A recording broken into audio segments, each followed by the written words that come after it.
கிறிஸ்து இயேசுவில் அன்புமிக்க சகோதர சகோதரிகளே, குறிப்பிட்ட சில வருடங்கள் ஏராளமான தேவாலயங்களை தரிசித்திருக்கிறேன். அங்கெல்லாம் கிடைக்காத ஒரு பெரிய சந்தோஷம், ஒரு பூரிப்பு இந்த ஆலயத்தில் எனக்கு கிடைக்குது. ஏன் அப்படி தெரியுமா? அழகான பாடல் குழுவினர், ஊரில் இருக்கிற மொத்த பிள்ளைங்களும் இங்கே இருக்கிறீங்க, பெரியவங்க இருக்கிறீங்க. அதனால் இது எல்லாமே கடவுளை நீங்கள் எந்த அளவுக்கு நேசிக்கிறீர்கள் என்பதற்கு ஒரு அடையாளம். பியூட்டிஃபுல் சிங். அப்பா, ஒருத்தர் பாடுற மாதிரி இருக்கு. ஆக இது விசேஷித்த வரம். வரங்கள் என்பது கடவுள் கொடுத்தால் ஒழிய நாம் பெற்றுக்கொள்ள முடியாது. ஆகவே நாம் பெற்றுக்கொண்டு இந்த வரத்திற்காக கடவுளுக்கு நன்றி சொல்வோம். ஹல்லேலூயா. இயேசுவே உமக்கு நன்றி, இயேசுவே உமக்கு ஸ்தோத்திரம். ஹல்லேலூயா. இயேசுவில் அன்பார்ந்த சகோதர சகோதரிகளே, இன்னைக்கு சுவிசேஷத்தில் இயேசுவை பார்த்து இவனுக்கு பேய் பிடிச்சிருக்கு அப்படின்னு சொல்றாங்க. ஆக இயேசு கிறிஸ்து பேய்களை ஓட்டின பொழுது பேய்களின் தலைவனான பெயல்செபூலை கொண்டு இவன் பேய்களை ஓட்டுகிறான் அப்படின்னு சொல்லி ஏசப்பாவை அவங்க ஒரு விமர்சனம் பண்றாங்க. காய்க்கிற மரம்தான் கல்லடி படும் என்பது போல நம்முடைய வாழ்க்கையில் நம் நிறைய பேர் நன்மைகளை செய்து அடி வாங்கியிருப்போம், நல்லதை செய்து அவமானங்கள் பட்டிருப்போம். இப்படித்தான் ஒரு கிராமத்தில் ஒரு கழுதையின் மேல அப்பாவும் சின்ன மகனும் உக்காந்துட்டு பிரயாணம் பண்ணிட்டு இருந்தாங்க. அந்த கிராமத்தில் இருக்கிற ஒரு சிலர் சொன்னாங்க, அந்த கழுதை பாவம், 2 பேரும் ஏறி உக்காந்துட்டு இருக்கீங்களே, அது எப்படி தாங்கும்? அப்ப அப்பா என்ன நினைச்சாரு, அவர் கீழே இறங்கிட்டு பையனை உட்கார வச்சு நடத்தி கொண்டு போனார். இந்த கிராமத்தில் இருக்கிறவங்க சொன்னாங்க, ஏடா சின்ன பையல, அப்பா வயசுல பெரியவர், அவர் நடந்துட்டு இருக்கிறாரு, நீ ஜம்முன்னு உக்காண்டிருக்கே, என்ன இறங்குடா, அப்பாக்கு இடம் கொடுறா. அவன் இறங்கிட்டான், அப்பா உக்காந்தார். போயிட்டே இருக்கும்போது கொஞ்சம் மக்கள் சொன்னாங்க, ஏயா உனக்கு ஏதாவது புத்தி இருக்கா? சின்ன புள்ள, அது பாதம் எப்படி நடக்கும்? குழந்தைய வைக்காம நீ எருமாடு மாதிரி உக்காந்துருக்கே அப்படின்னு சொல்லிட்டு சொன்ன உடனே அவர் அப்பா இறங்கிட்டார், பையனும் இறங்கிட்டான். Price the Lord. கொஞ்ச தூரம் போகும்போது என்ன நடந்துச்சு தெரியுமா? அந்த கழுதியை 2 பேரும் தூக்கிட்டு போனாங்களாம். ஆகவே பைபிள் கொண்டு வந்தவங்க அப்படியே ஒரு முறை பைபிளை காட்டுங்க பார்ப்போம், மேலே தூக்கி காட்டுங்க. ரொம்ப சந்தோஷமா இருக்கு. பைபிள் கொண்டு வந்தவங்க எல்லாருக்கும் ஒரு விசேஷமான ஆசீர்வாதங்கள். அப்பா ஆசீர்வாதம். Price the Lord. உண்மையாகவே என் வழியாக இயேசு உங்களை பார்க்கிறார். இன்னைக்கு என்னுடைய உதட்டின் வழியாகத்தான் கடவுள் உங்களோடு பேச போகிறார். ஆகவே என் கண்கள் வழியாக உங்கள் ஒவ்வொருவரையும் இயேசு பார்த்து ரசிக்கிறார், சந்தோஷப்படுறார். இன்னும் உங்களை சத்தியத்தின் ஆழத்திற்கு கொண்டு செல்ல விரும்புகிறேன். பைபிள் இருக்கிறவங்க ஒருவேளை பேப்பர் பென்னு கொண்டு வந்தீங்கன்னா இப்படி எழுதி கொள்ளுங்கள். தலைப்பு விமர்சனங்கள். விமர்சனம். நம்மில் ஏராளமானவர்களுடைய வாழ்க்கை துயரங்களில் இருப்பதற்கு பல காரணங்கள் இருக்கின்றன. நம்ம நிறைய ஏன் கஷ்டமா இருக்கோம், ஏன் துயரத்தில் இருக்கிறோம், நிறைய கஷ்டங்கள், நிறைய வேதனைகள் நம் வாழ்க்கையில எதற்காக வந்தது, அதற்கு பல காரணங்கள் இருக்கின்றன. அவற்றில் மிக முக்கியமான ஒன்றுதான் இந்த விமர்சனம். விமர்சனங்களுக்கு பலியாகி போகின்றோம். நாம் நிதானமாக அமைதியில் யோசித்து பார்த்தால் நாம் நம் வாழ்வை எங்கே தொலைத்து விட்டு இருக்கிறோம் என்பதை அறிந்து கொள்ள முடியும். நல்லா யோசிச்சு பாருங்களேன். என்னுடைய அமைதி, என்னுடைய சந்தோஷத்தை, என்னுடைய அடையாளத்தை நான் எங்கே இழந்து விட்டேன்? நான் எப்படி இருக்கிறேன்? எனக்கு இந்த நிலை எப்படி ஏற்பட்டது? நான் வீழ்ச்சி அடைந்ததற்கு காரணம் என்ன என்று ஒவ்வொரு மனிதனும் தனக்குள்ளே அவன் ஆராய்ச்சி செய்து பார்த்தால் அவனுக்கு விடை கிடைத்திருக்கும். நான் ஏன் குடிக்கிறேன்?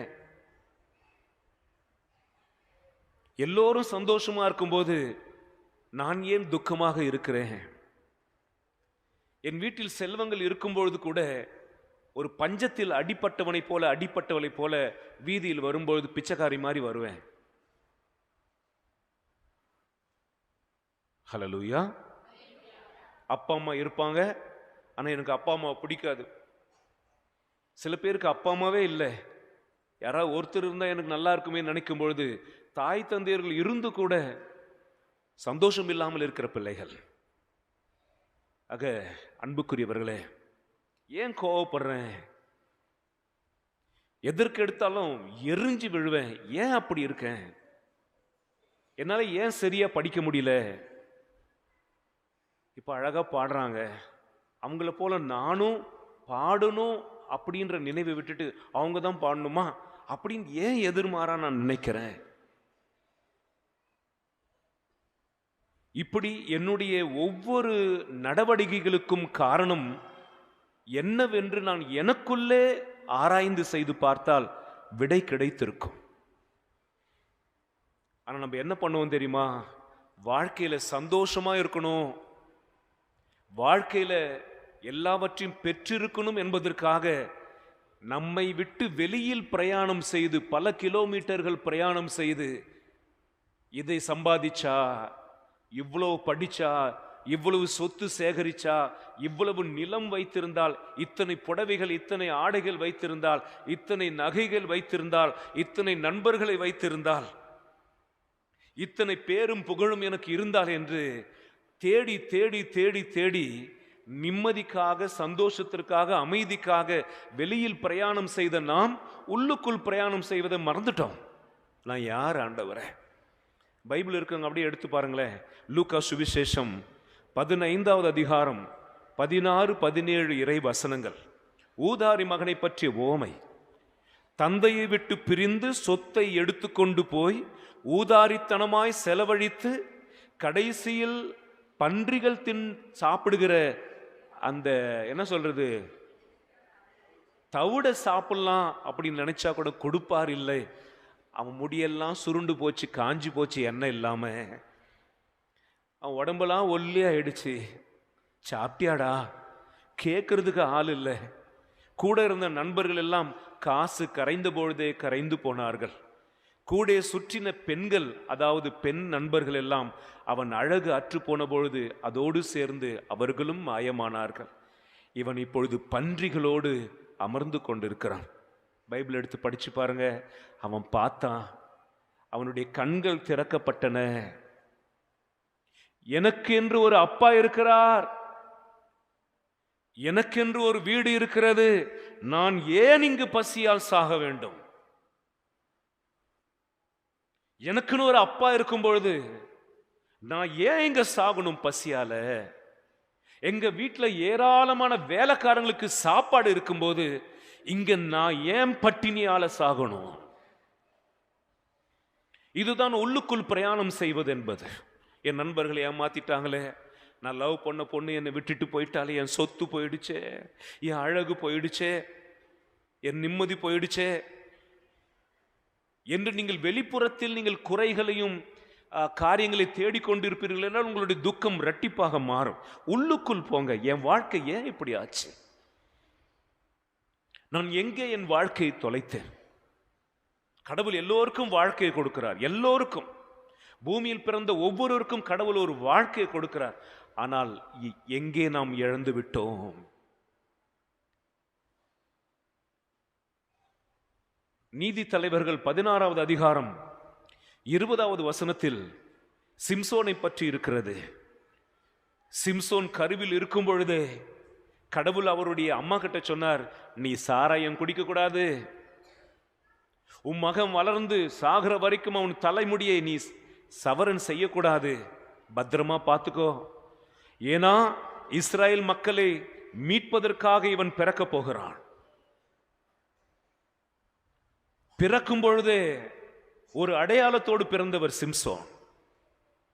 பிறக்கும் பொழுதே காரணத்தோடு பிறந்தவர் சிம்சோன். ஒரு முறை வலது கரத்தை உயர்த்துவீர்களா? சிம்சோன் மட்டுமல்ல, இங்க இருக்கிற வலது கை யாருக்கும் இல்லையோ வலது கையை உயர்த்துங்க. Price the Lord. அந்த மக சொன்னா கூட கையை உயர்த்தல பார், அவ்வளோ கெட்டியா இருக்கா. வலது கருத்தை உயர்த்துங்க. இந்த உலகத்தில் பிறந்த ஒவ்வொருவருக்கும் கடவுள் ஒரு திட்டத்தோடு தான் படைத்திருக்கிறார். நம்ம பிறக்கும் போதே காரணத்தோடு தான் நம்மை படைச்சிருக்கிறார். சிம்சோன் நல்லா தான் வளர்ந்தான். வளர வளர வளர அவனோடு அபிஷேகமும் வளர்ந்தது. அந்த அபிஷேகத்தோடு சேர்ந்து அவன் உடல் வலிமையும் வளர்ந்தது. 10 பேர் வந்தா பஞ்சு பஞ்சா அடிச்சு நொறுக்கினான். கயிறுனால கட்டினா அப்படி அறுத்துருவான். கழுதையின் தாடை எலும்பை கொண்டு 1000 பேரை கொன்றான். ஆனால் தலீலா என்கிற ஒரு பெண்ணின் மீது காதல் கொண்டு அவளை தன் மடியில் வைத்துக் கொண்டு கொஞ்சினான். நாட்கள் போனது.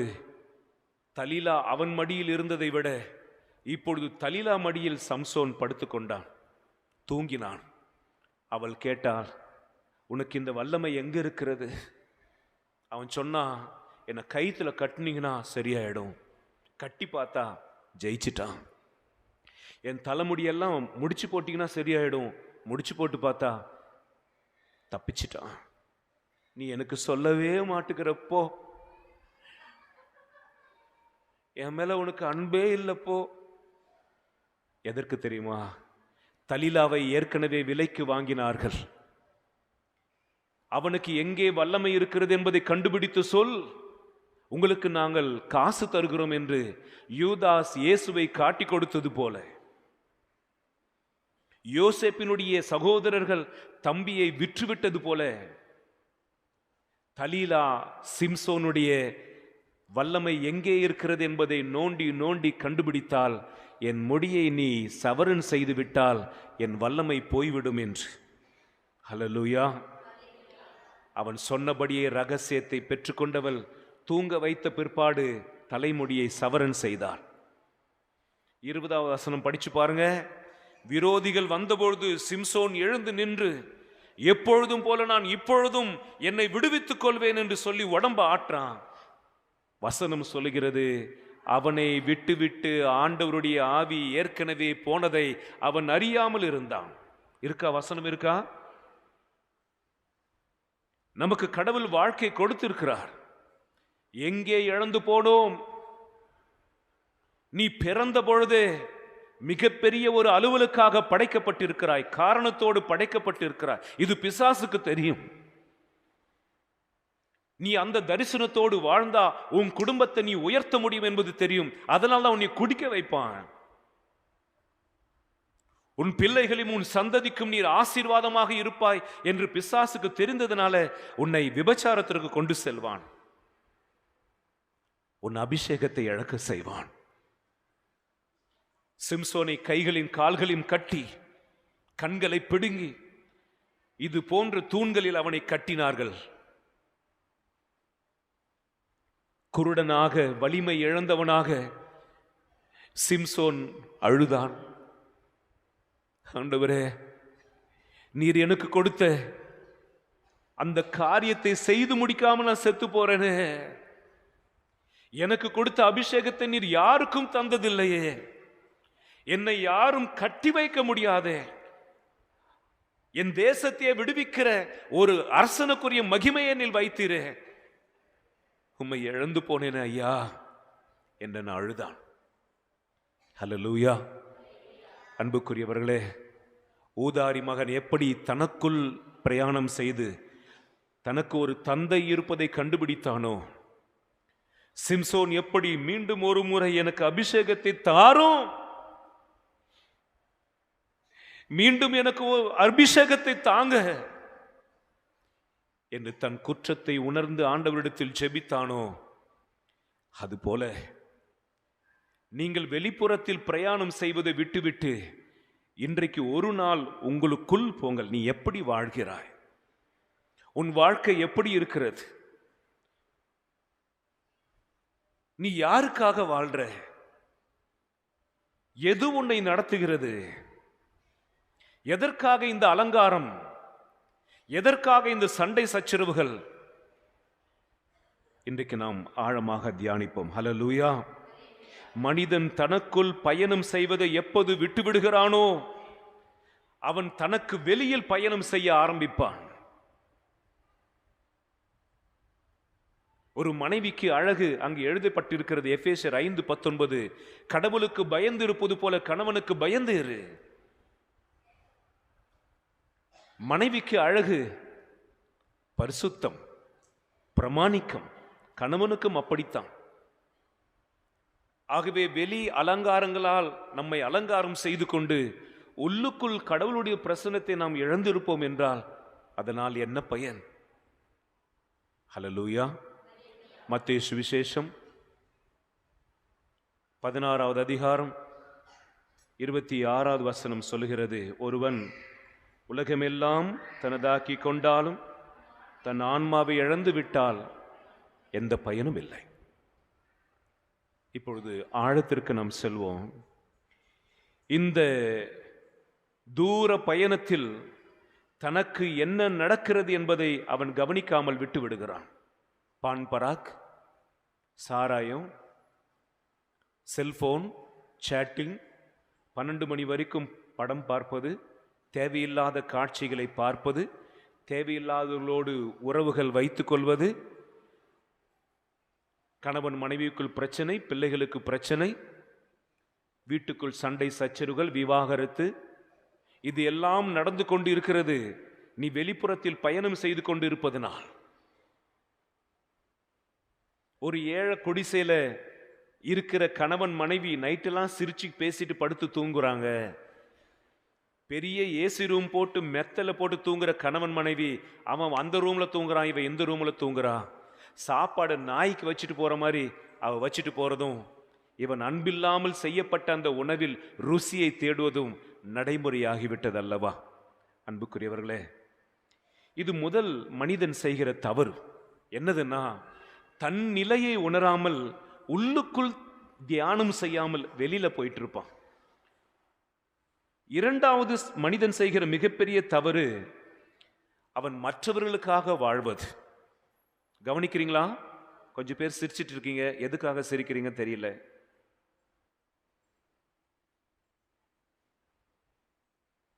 மற்றவர்களுக்காக வாழ்வது அப்படின்னா, சொல்றத கவனிங்க, எழுதி வச்சுக்கோங்க. மற்றவர்கள் என்னை பற்றி என்ன நினைக்கிறார்கள், இதுதான் உன்னுடைய பிரச்சனை.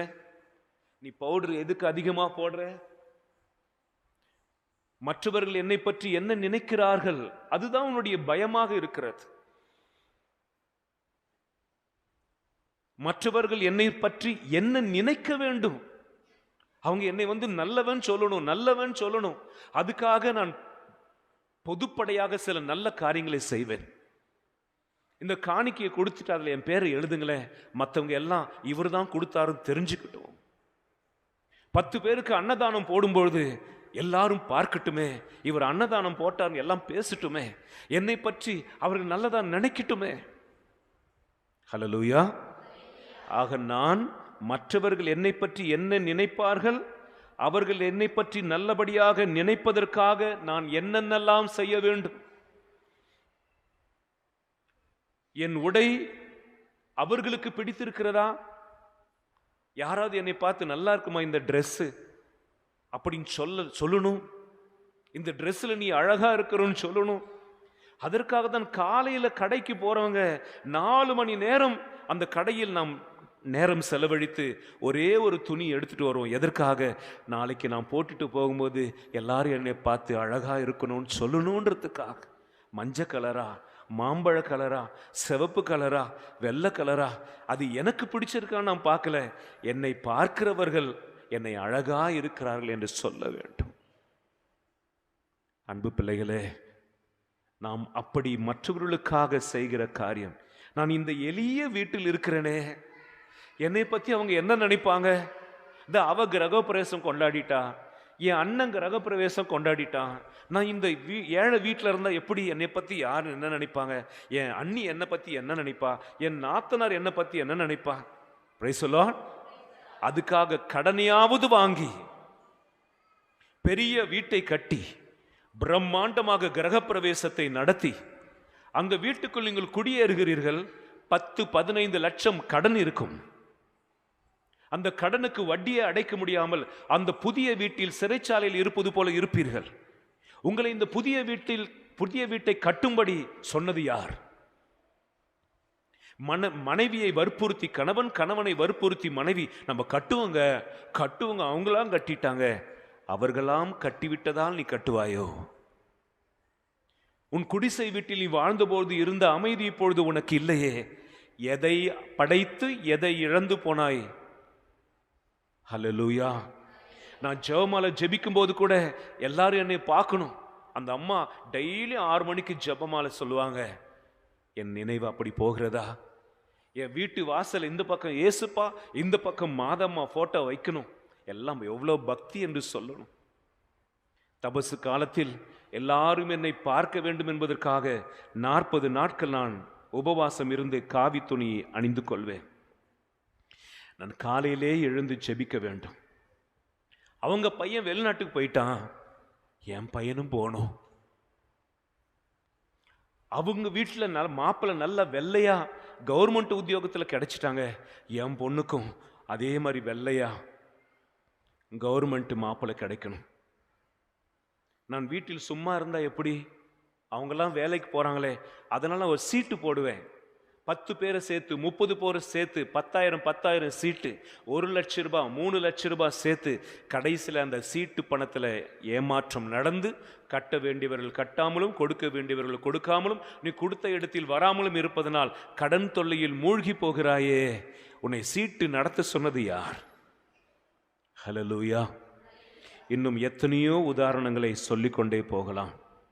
நாம் எப்படி மற்றவர்கள் நம்மை ஆளும்படி விட்டு விட்டோம் பார்த்தார்களா?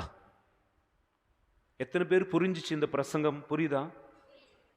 நான் பாடும்பொழுது கூட யாராவது நான் நல்லா பாடினேன் சொல்லுவாங்களா நீ எதிர்பார்த்தா அந்த பாடல் ஆண்டவருக்கு விருப்பம் இல்லை. இந்த பிரசங்கம் சொல்லும்போது நல்ல பிரசங்கம் பண்ணுன்னு யாராவது சொல்லணும்னு நான் சொல்லிட்டு இருந்தேனா அதை விட அவமானம் எனக்கு வேற எதுவும் இல்லை. அன்புக்குரியவர்களே, விமர்சனங்களில் 3 வகை உண்டு, எழுதி வைத்துக் கொள்ளுங்கள். விமர்சனங்கள், பாசிட்டிவ் விமர்சனம், அதாவது நேர்மறையான ஒரு விமர்சனங்கள். அடுத்தது எதிர்மறையான விமர்சனங்கள். 3வது சுய விமர்சனம்.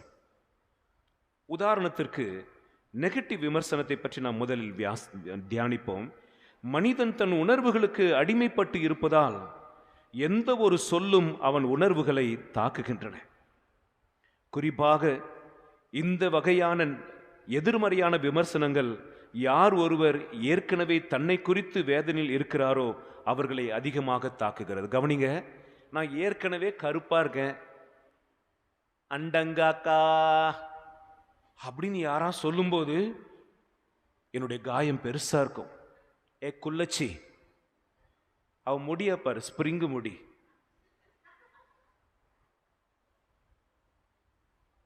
அவ காலை பாரு, வாத்து மாதிரி எப்படி தபுக்கு தபுக்கு நடக்கிறான். அவர் தலையில பாரு 3 ஏக்கர் இடம் வாங்கியிருக்கு. Price the Lord. ஆக ஏற்கனவே நீங்கள் காயப்பட்டு இருப்பீர்கள் என்றால் இந்த எதிர்மறையான விமர்சனங்கள் மிக விரைவில் உங்களை வீழ்த்திவிடும். நம் பைபிள் இருந்து உதாரணத்தை எடுத்துக்கொள்வோம். தோபித்து புஸ்தகம் 3வது அதிகாரம், தோபித்து 3வது அதிகாரம் 8-17. இங்க பாருங்க, பாக்ஸிங் செய்வாங்க இல்லையா, 2 பேர் யுத்தம். ஒருத்தனை இங்க அடிச்சு அவனுக்கு எலும்பு உடைஞ்சிருச்சு.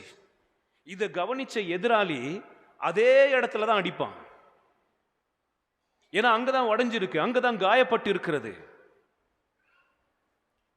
நீ எந்த விஷயத்தில் பலவீனமாக இருக்கிறாயோ, யாரால் நீங்கள் காயப்பட்டு இருக்கிறீர்களோ, எந்த வார்த்தையால் காயப்பட்டு இருக்கிறீர்களோ அந்த காயத்தில் தான் பிசாசு உங்களை அடிப்பான்.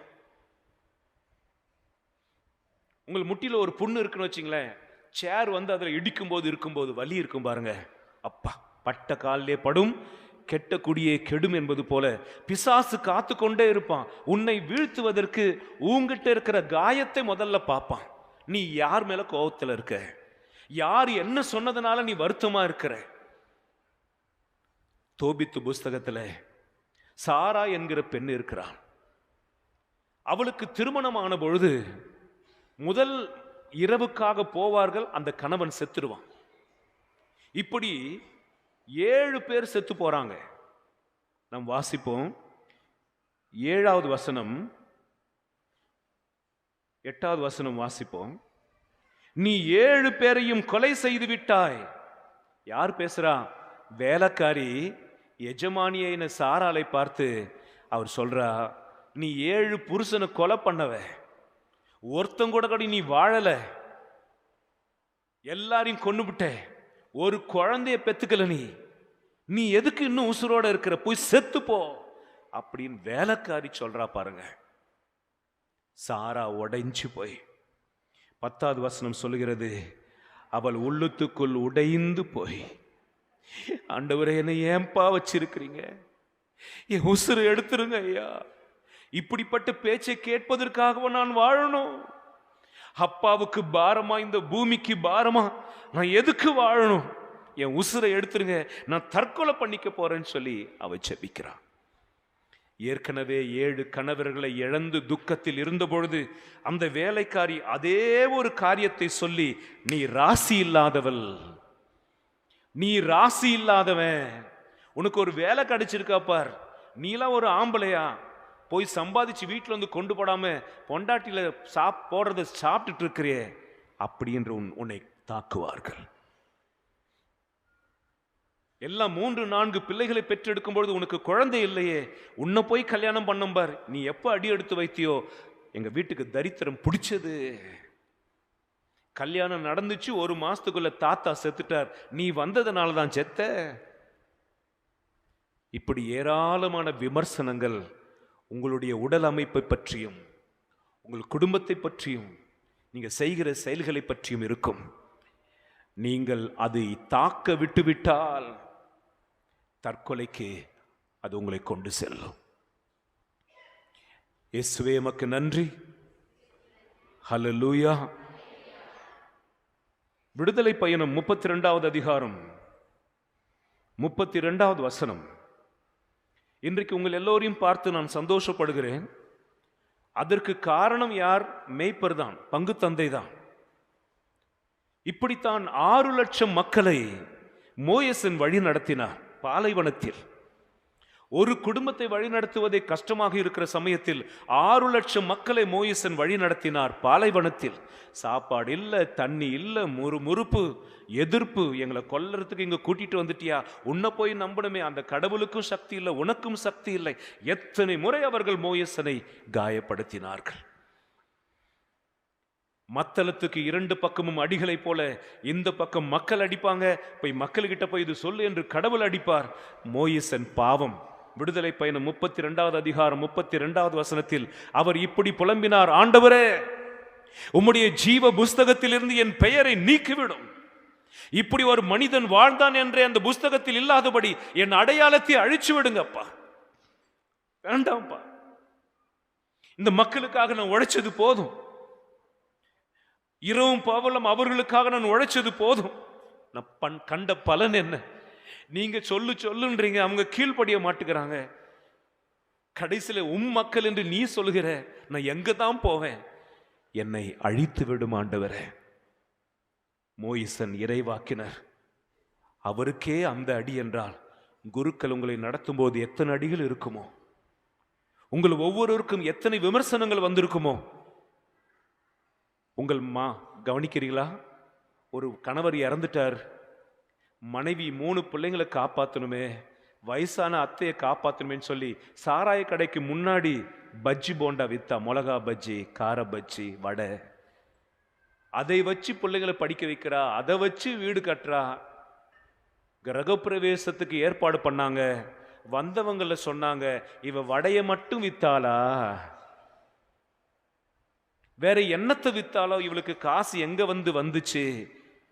இந்த வார்த்தையை கேட்ட உடனே அறைக்குள் பூட்டிக் கொண்டு தூக்கு போட்டு கொண்டு இறந்தாள். தீயினால் சுட்ட புண் உள்ளாறு மாறாதே, நாவினால் சுட்ட வடு. கல்லை எறிவது சுலபம், அதனால் ஏற்பட்ட காயத்திற்கு மருந்து நீதிமொழிகள் 18வது அதிகாரம் 21வது வசனம் சொல்லுகிறது, வாழ்வும் மரணமும் உன் நாவில் இருக்கிறது. நீ ஒருவரை வாழ வைக்க முடியும் அல்லது ஒருவரை சாகடிக்க முடியும். என் சொந்த குடும்பத்தில் என் பெரிய அண்ணன் சண்டையில எங்க அம்மாவை பார்த்து வேசின்னு ஒரு நாள் சொல்லிவிட்டான். எங்க அம்மா 5 நாளாச்சு அதிலிருந்து மீண்டு வர்றதுக்கு. என்ன சொல்லிவிட்டானே, உங்கள் நாவை அடக்குங்கள், உங்கள் வார்த்தைக்கு உயிர் இருக்கிறது.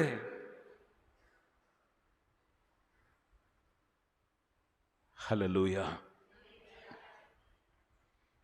மார்க்கு சுவிசேஷம் 10வது அதிகாரம் 46வது அதிகாரத்திலிருந்து வசனத்திலிருந்து, மார்க் 10:46 பர்த்தலேமி குருடன், பிறவிலிருந்தே குருடன். நீங்க பைபிள் வச்சிட்டு இருக்கிறதான வசனத்தை சொல்றேன். பிறவிலிருந்தே குருடன், பிச்சை எடுக்கிறான். ஒரு நாள் இயேசு போகும்பொழுது அவனுடைய வாழ்க்கையில் ஒரு மாற்றத்தை கொண்டு வர நினைக்கிறான். இயேசு கிட்ட என்ன கூட்டிட்டு போக யாராவது இருக்கிறீங்களா?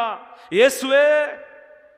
பக்கத்துல இருந்து என்ன சொன்னாங்க தெரியுமா? 46 வசனம் படிச்சு பாருங்க. டேய் சும்மா இரு, டேய் அமைதியார், டேய் என்னடா குருட்டு பையல, இயேசு அங்கிட்டு போயிட்டு இருக்கார், நீ கூப்பிட்டு அவர் கேட்குமோ?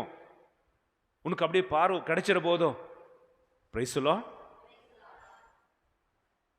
நான் குருவாவதற்கு முன்பாக என்னோடு விரோதம் செய்த ஒருவர் சொன்னார், நீ எப்படி சாமியாரன்னு பார்க்கிற ஆயிடுவியோ? குழந்தை பிறக்கும் என்ற நம்பிக்கையில் ஒரு வீடு கட்டுறாங்க, அப்படி குழந்தை பிறந்துருமோ?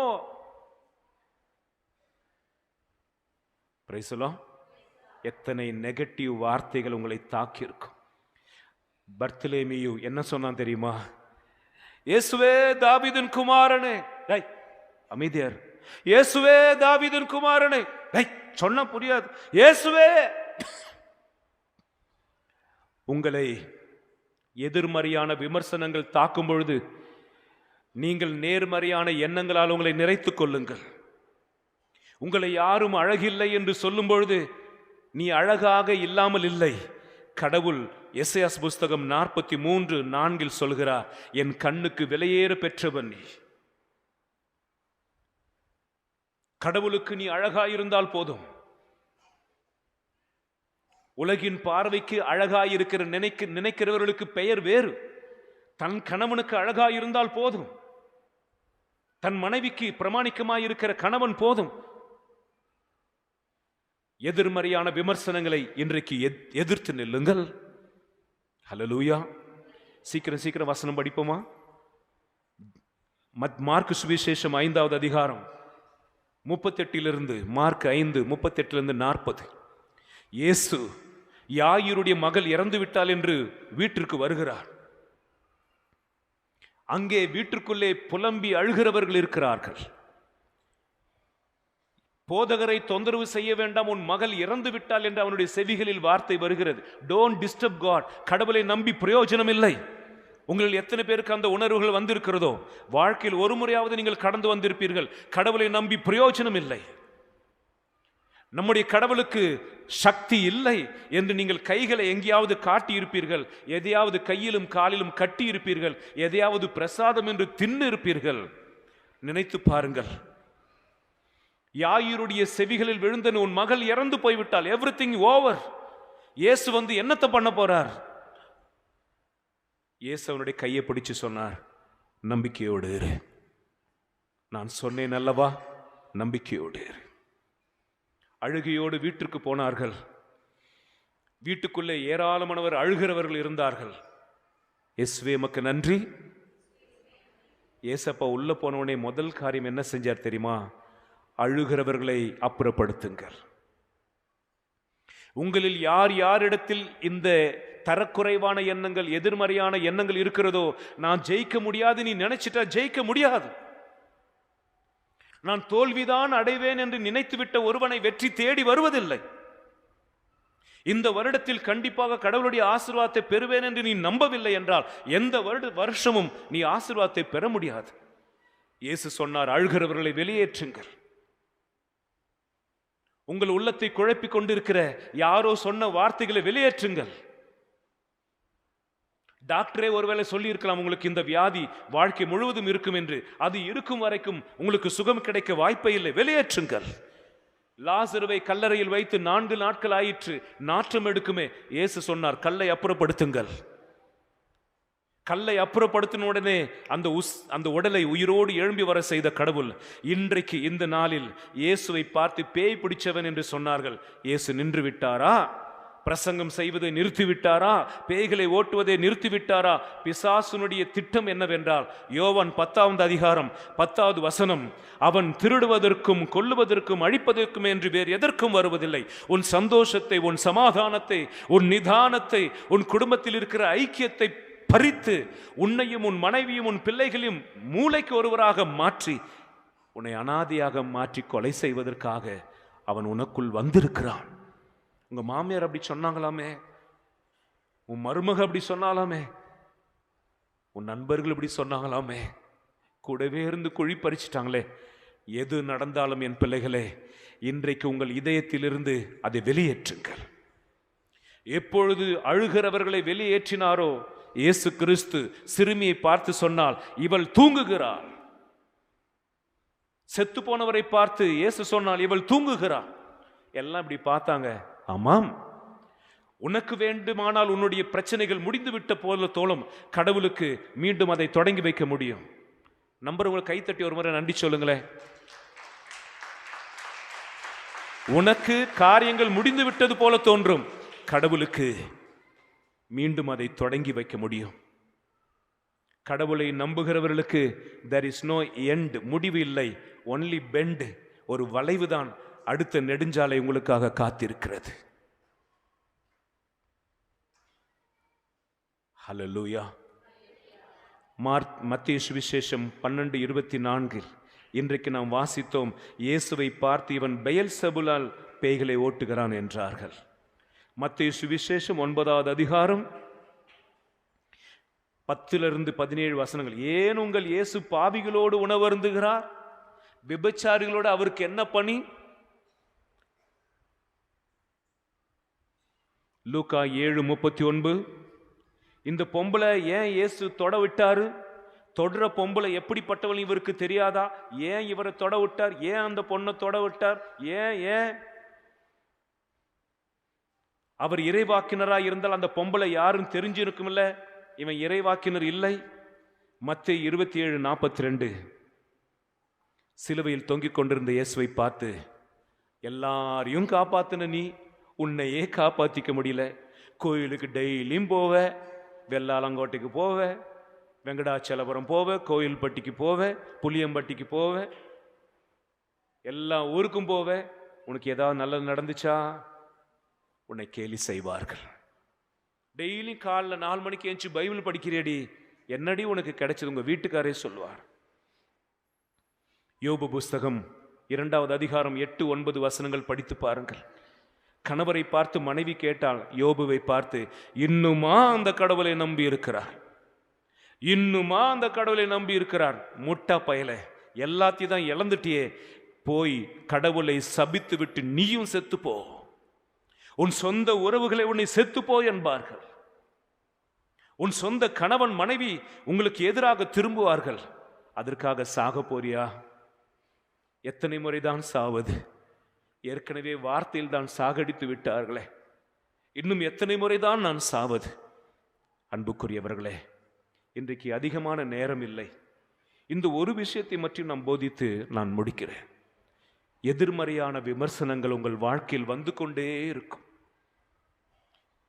ஒருவன் சிலை செஞ்சான், திருப்தியா இருக்கு, அதை வாங்க போறவன் சொன்னா, அந்த மூக்கு கொஞ்சம் மொத்தையா இருக்குதே, கொஞ்சம் கூர்மையா செய்யுங்களேன். செஞ்சவனுக்கு தெரியுது நல்லா தான் இருக்கு, இவன் சொல்றான் அது கொஞ்சம் கூர்மையாக்குங்களேன். அப்போ இந்த சிலையை செஞ்சவன் கையில கொஞ்சம் சிமெண்ட்டை வச்சுக்கிட்டு உளியை வச்சு அடிக்கிற மாதிரி அடிச்சு அந்த மண்ணை கீழே போட்டு விட்டான். அஷ்டலுக்கு அவன் தொடவே இல்லை. இப்போ எப்படி சார் இருக்கு? நல்லா இருக்கு. நீங்கள் மற்றவர்களுக்காக உங்கள் வாழ்க்கையை மாற்றிக்கொண்டே இருந்தால் உங்களால் வாழ முடியாது. உங்களுக்கு கடவுள் எந்த வாழ்க்கை, எந்த சுபாவத்தை கொடுத்திருக்கிறாரோ அவருடைய கிருபையினால் நிறைத்து கொண்டு, என்ன கடவுள் இப்படிதான் படைச்சிருக்கார், இந்த வீட்டில் தான் என்னை மருமகளா கொடுத்திருக்கிறார், இந்த குடிசில தான் என்னை வாழ வச்சிருக்கிறார், பிரைஸ் தி லார்ட், இந்த கணவரை தான் எனக்கு கொடுத்திருக்கிறார், ஆகவே இருப்பதில் நான் திருப்தி அடைவேன். வலது கரத்தை உயர்த்துங்க. இருப்பதில் நான் திருப்தி அடைவேன். நான் நன்றாகத்தான் இருக்கிறேன். எனக்கு இந்த குரல் போதுமானது, இந்த உயரம் போதுமானது, எனக்கு இந்த வாழ்க்கை ருசிக்கிறது, போதும், நன்றி. உனக்கு நோய் வந்துருச்சே, அதை ஆண்டவர் தகுந்த நேரத்தில் சுகப்படுத்துவார். ஹல்லேலூயா. லூர்து மாதா கெபி எத்தனை பேர் பார்த்துருக்கீங்க? அது பக்கத்தில் ஒரு அம்மா முட்டி போட்டிருப்பாங்களா, அவங்க பேர் என்ன? பெர்னதேத்துக்கு தான். அந்த அம்மாக்கு ஆஸ்துமா வியாதி. அற்புத ஊத்துல தண்ணி எடுத்து அந்த அம்மா தான் எல்லாருக்கும் கொடுப்பாங்க. ஆனா இவங்களுக்கு மூச்சு இழப்பு இருக்கும். ஒருத்தங்க கேட்டாங்க, நீ எல்லாருக்கும் அற்புதம் செய்யற, உனக்கு அம்மா அற்புதம் செய்யலையா? அப்போ பெர்னதேத் அம்மா சொன்னாங்களாம், உங்கள் வலது கரத்தை அப்படியே உயர்த்தி இந்த வார்த்தையை கேளுங்களேன். வலது கையே இல்லையோ நிறைய பேருக்கு உங்க ஊர்ல? Price the Lord. பெர்னதேத் அம்மா சொன்னாங்களாம், நான் இப்படி நோயோடு இருந்துதான் கடவுளுக்கு சேவை செய்ய வேண்டும் என்பது அவர் விருப்பம் என்றால் நான் கீழ்ப்படுகிறேன். ஆமென். ஹல்லேலூயா. நான் இப்படித்தான் இருக்க வேண்டும் என்பது என் ஆண்டவருடைய விருப்பமானால் நான் கீழ்ப்படுகிறேன். இல்லைன்னா அவர் சுகப்படுத்தி இருப்பாரு, என்னை இந்த நேரத்துக்கு மீட்டிருப்பாரு. ஏற்ற காலத்தில் கடவுள் உங்களை உயர்த்துவார். யாரோ எவரோ சொன்னார்கள் என்பதற்காக உங்களை மாற்றிக்கொள்ளாதீர்கள். நேற்றைக்கு கோயில்பட்டியில் திருமணமான கணவன் மனைவியை பார்த்தேன். கல்யாணத்தில் ஒரு மாதிரி இருந்தா, போட்டோல நல்லாவே இல்லை, இப்போ நல்லா இருக்கா. அவங்க வீட்டுக்காரர்கிட்ட கேட்டேன், மேக்கப் போடலையா? அது என்ன ஃபாதர், மேக்கப் போட்டு எங்கிருந்தோ இறங்கி வந்த மாதிரி இருக்கு. இது நேச்சுரல் தான் அழகு. Price the Lord. யார் உனக்கு சொன்னது? எந்த கல்யாணத்தை பார்த்த? எங்கிருந்து கற்றுக்கொண்டாய்? என் அன்பு பிள்ளைகளே, இன்னைக்கு இயேசுவை பேய் பிடிச்சோன்னு சொன்னா சரி, விபச்சாரிகளோடு இருந்தான்னு சொன்னாலும் சரி, இயேசுனுடைய பார்வை இதை பற்றியெல்லாம் சிந்திக்கல. அவரை கடவுள் எதற்காக அனுப்பினாரோ அதன் மேலே இருந்தது. நீங்களும் உங்கள் கவனத்தை அங்கே வையுங்கள். உங்களை அழைத்த தெய்வன் உண்மையுள்ளவர், அவர் மேல் உங்கள் தரிசனத்தை வையுங்கள். இவளை பார்த்து அவனை பார்த்து உங்கள் வாழ்க்கையை மாற்றிக்கொள்ளாதீர்கள். புலியை பார்த்து எல்லாம் பயப்படுறாங்க, என்னை பார்த்து யாரும் பயப்பட மாட்டேங்கிறாங்கன்னு சொல்லி ஒரு பூனை என்ன பண்ணுச்சு? நெருப்புல கம்பியை காய்ச்சி காய்ச்சி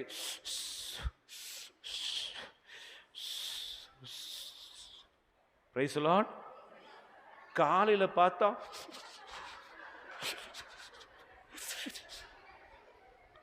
2 நாள் ஆச்சு, காயப்பட்ட இடம்லாம் வீங்கி போச்சு, முடியெல்லாம் புசுங்கி போச்சு, சீழ் வச்சு பொட வச்சு